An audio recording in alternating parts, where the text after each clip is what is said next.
Hello everyone. तो भाई स्वागत है आपका मेरी इस आज की अगली वीडियो में। तो आज हम जो लेडीज़ नृत्य करती हैं ना, मतलब जो हरियाणा की लेडीज़ हैं वो नृत्य करती हैं, उन सब के बारे में पढ़ेंगे। तो इसमें हम सबसे पहले पढ़ेंगे खोड़िया नृत्य। खोड़िया कब किया जाता है भाई? खोड़िया जो बारात होती है ना, वो चली जाती है दुल्हन के घर उसको लेने, तो उसके बाद जो होता है ना वो लेडीज़ करती हैं। इसमें क्या लिख रखा है कि यह नृत्य लड़के के विवाह के अवसर पर स्त्रियों द्वारा बारात के प्रस्थान के बाद किया जाता है। ठीक है ना भाई?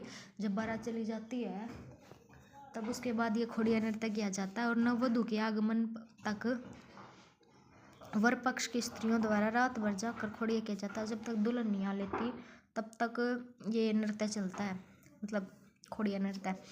डोगरी में इस नृत्य नाटक को कामन कहते हैं। डोगरी में क्या कहते हैं इसको? कामन। तो राजस्थान में टूटिया टूटकी और ब्रज भाषा में खोइया और उत्तर प्रदेश में नकटोरा और कुमाऊं आंचल में रतेली की संज्ञा प्राप्त है। ठीक है भाई, खोड़िया नृत्य में।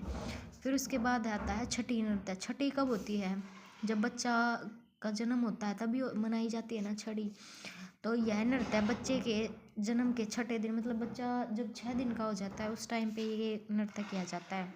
और इस नृत्य समारोह में उबले हुए गेहूँ और चने बांटने की परंपरा है। गेहूँ और चने दिए जाते हैं उस टाइम पे। और जब लड़का 6 दिन का हो जाता है उस टाइम पे नृत्य किया जाता है। फिर उसके बाद आता है झूमर नृत्य। झूमर कब होता है? झूमर एक आभूषण है। अगर आपसे पूछ ले कि झूमर क्या है, तो वो एक आभूषण है जिसे विवाहित स्त्रियां बड़े चाव से अपने मस्तक पर धारण करती हैं। और महिलाएं झूमर के आकार में खड़ी होकर नाचती और गाती है। और इस नृत्य में स्त्रियां क्या करती है? ओढ़नी, दामन सदृश परंपरागत हरियाणवी वस्त्र धारण करती है। जो हमारा दामन और कुर्ता, हमारा जो पहनावा है उसको पहनकर लेडीज़ क्या करती हैं? इस नृत्य को करती हैं। ठीक है। और इसका अर्थ क्या होता है? आभूषण। फिर उसके बाद आता है झूमर नृत्य। झूमर एक आभूषण है। फिर वहीं आ गया, मतलब एक गोलाकार आकार में खड़ी होकर डांस करती हैं सारी।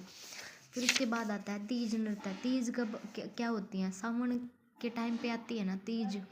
तो यह नृत्य सावन के महीने में तीज के त्यौहार पर आयोजित होता है, जिसे महिलाएं रंग बिरंगे पारंपरिक परिधान पहनकर नृत्य करती हैं। तीज के अवसर पर क्या क्या करती हैं भाई? देखो, नाचती हैं, झूला झूलते हैं, सभी करते हैं देखो। और गीत वगैरह भी गाती हैं। और मधुश्रवा में के प्राचीन नाम से चर्चित तीज श्रावण शुक्ल तृतीया के 3 दिन हर्षोल्लास के साथ मनाया जाता है। कब मनाया जाता है भाई? श्रावण शुक्ल के तीसरे दिन तृतीया। फिर उसके बाद आता है लूर नृत्य। लूर क्या होता है? जो होली के अवसर पर आयोजित किया जाता है उस नृत्य को हम लूर नृत्य कहते हैं। लूर नृत्य होली से 2 दिन पहले आयोजित किया जाता है। इस नृत्य में की विशेषता यह है कि महिलाओं द्वारा किए जा रहे इस नृत्य को पुरुष द्वारा देखना मना। अगर आप पेपर में आ जाए कि वो कौन सा नृत्य है जिसे लेडीज़ करती हैं, तो वो कौन सा नृत्य है? वो है लूर नृत्य। और जो ये पुरुष होते हैं उनके द्वारा इसको देखना नहीं, उचित नहीं माना जाता। इस नाट्य नृत्य को दुनमुनिया की संज्ञा भी प्राप्त है। और पंजाब में इसे क्या बोलते हैं? गिद्धा। और उत्तर प्रदेश में पटके और राजस्थान में घूमर और बिहार में बगुले के नाम से जाना जाता है। लोर नृत्य को होली के अवसर पर किया जाता है। मंजीरा क्या होता है? नगाड़ और डफ और मंजीरों की ध्वनि पर किया जाता है। इस नृत्य में महिला और पुरुष दोनों भाग लेते हैं। कौन सा नृत्य है जिसमें दोनों भाग लेते हैं? जो मंजीरा नृत्य में महिलाएं भी करते हैं और पुरुष भी करते हैं। फिर उसके बाद आता है रास नृत्य। रास नृत्य का संबंध भगवान श्री कृष्ण की रास लीलाओं से जुड़ा हुआ है। ये 2 प्रकार के माने गए। किससे जुड़ा हुआ है? भगवान श्री कृष्ण के। और 2 प्रकार के माने गए, तांडव और लास्य। तांडव में क्या होता है? ये पुरुष प्रधान होता है। और लास्य क्या होती है? ये स्त्री प्रधान नृत्य होता है। और यह नृत्य राज्य के होडल, पलवल और बल्लभगढ़ आदि इलाकों में बेहद फेमस है। ठीक है भाई। फिर उसके बाद आता है खेड़ा नृत्य। मतलब ये कब किया जाता है? जिस टाइम पे किसी बुजुर्ग वगैरह की मृत्यु हो जाती है या फिर कोई गम होता है उस टाइम पे इस खेड़ा नृत्य को किया जाता है। यह नृत्य खुशी की जगह कब किया जाता है? गम में। और यह परिवार के बुजुर्ग की मृत्यु होती है ना उस टाइम पे किया जाता है। ठीक है भाई। करते हैं ना कभी कभी, जब मतलब किसी घर में किसी मतलब बुजुर्ग की मृत्यु हो जाती है तो उसके बाद देखो लेडीज आती है और वो ये नाच गाना करती है। फिर उसके बाद आता है घूमर।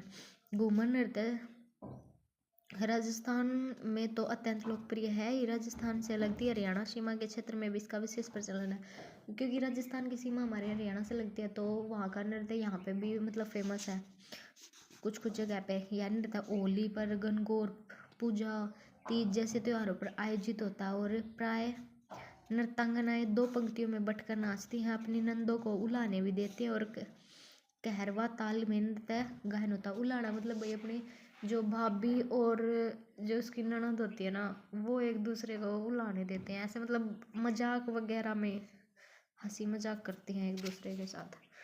फिर उसके बाद आता है गणगौर नृत्य। गणगौर नृत्य हिसार, भिवानी, सिरसा में किया जाता है, ठीक है। और गणगौर नृत्य उदयपुर नरेश वीरमदास की रूपवती कन्या थी। कौन थी गणगौर? उदयपुर नरेश वीरमदास की कन्या थी। उसके पिता उसका विवाह बूंदी नरेश ईश्वर सिंह से करना चाहते थे, परंतु अन्य राजा इसके बाधक थे। एक रात राजा ईश्वर सिंह गणगौर को उदयपुर से भगा कर ले जा रहे थे। भाई वो शादी करना चाह रही थी तो वो उसको भगा के ले जा रहा था, तो उस टाइम पे तो उन्होंने राजाओं ने उसका पीछा किया। वो राजा और राजा थे ना, वो उसका शादी उसके साथ करना नहीं चाहते थे। तो जब ईश्वर सिंह चंबल नदी पार करने लगे तो वह, उनका घोड़ा तथा गणगौर तीनों नदी में डूब गए। इस घटना में गणगौर सती स्वीकार की गई और उसकी पूजा होने लगी। जो वो थी ना वो उसको सती मान लिया गया और उसकी पूजा करने लगे लोग। यह उत्सव प्रथम चैत्र से पूरे 18 दिन मनाया जाता है। भाई गणगौर नृत्य कितने दिन मनाया जाता है? 18 दिन। और कुंवारी कन्याएं मनचाहा पति प्राप्त करने के लिए और सुहागनें अखंड सौभाग्य की कामना करने के लिए गणगौर की पूजा अर्चना करती हैं। ठीक है भाई, आया समझ में? चलो मैं एक बार आपको फिर से रिवाइज करवा देती हूँ कि क्या क्या क्या है। देखो, सबसे पहले आता है खोड़िया नृत्य। खोड़िया नृत्य सबको पता है भाई किस टाइम पे किया जाता है। जब बारात चली जाती है उसके बाद तक लेडीज़ करती हैं और जब तक बारात नहीं आती तब तक इस नाच गाने को वो मतलब वो रखती रहती हैं। एक दो लेडीज़ होती हैं, एक दूल्हा बनता है और एक दुल्हन बनती है, ठीक है भाई।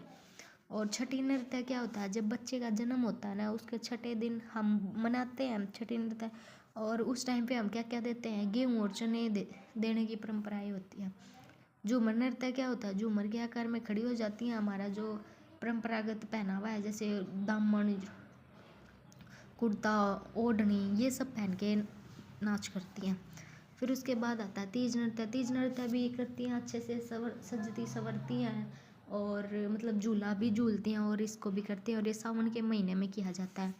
लूर नृत्य होली के त्योहार पे किया जाता है, मतलब इसको पुरुष नहीं देखते, ठीक है। पुरुषों द्वारा इसे देखना वंचित नहीं माना जाता। मंजीरा नृत्य ढोल नगाड़े डफ वगैरह के साथ किया जाता है। पुरुष और महिलाएं इसको दोनों ही करती हैं।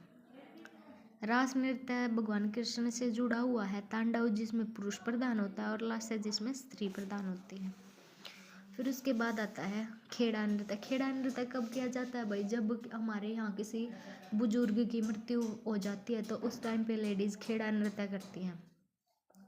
घूमर नृत्य क्या होता है? अत्यंत प्रिय है, राजस्थान में किया जाता है तो वहाँ की कुछ सीमाएं हमारे यहाँ भी लगती है, राजस्थान की सीमा, तो हमारे यहाँ भी अच्छे से मनाया जाता है।